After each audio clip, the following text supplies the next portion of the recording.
चल तो कल हमार घर का काबर जी तोर पूजा करबो। हाँ सही कहा काका है। मोर पूजा काबर करहू? ते तो जानता हमार घर कंगाली छा है। बात तो सही है, तुमन सही में कंगला हो गया।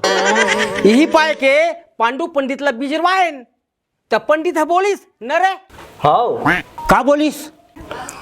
उल्लू के पूजा करहू तो तुम्हारे घर पैसा ही किस।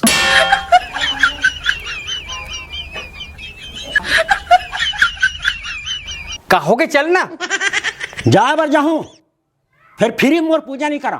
तो का चाहिए बता। मोर पूजा कराए के बाद में जो धन वर्षा होही तो आधा पैसा ओमे के मोरे। चलता ले चल।